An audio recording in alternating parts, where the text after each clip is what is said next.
Oui, tout d'abord, vous remercier de reconnaître que nous portons la voix des agents dans cette instance, parce que effectivement, nous regardons avec beaucoup d'inquiétude depuis l'éclatement de l'affaire il y a un peu plus d'un an, la manière dont les agents ressentent tout ça. Les agents, je pense qu'ils font partie des premières victimes de cette affaire, parce que la situation est extrêmement délicate pour eux. Outre la désorganisation interne que tout cela a provoqué, ils sont aussi confrontés en première ligne aux réactions des habitants, pour ceux qui sont en contact avec la population. Et en tant que représentants visibles de la mairie, porteurs du logo de la ville de Saint-Étienne, ils sont très souvent pris à partie sur ce qui se passe, et chaque nouvel article fait remonter effectivement ces questionnements de la population que eux entendent, que vous entendez moins, puisque vous faites le choix d'être le moins présent possible sur le terrain.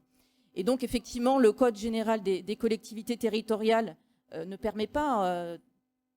à d'autres que des élus de s'exprimer normalement, mais il est tout à fait possible d'y déroger, et à situation exceptionnelle, réponse exceptionnelle. Les chiffres qui ont été rappelés par nos collègues, et notamment François Boyer, qui font clairement, en termes d'absentéisme, qui font clairement état d'un mal-être, factuel et quantifié de nos agents, ne doit pas être balayé d'un revers de main.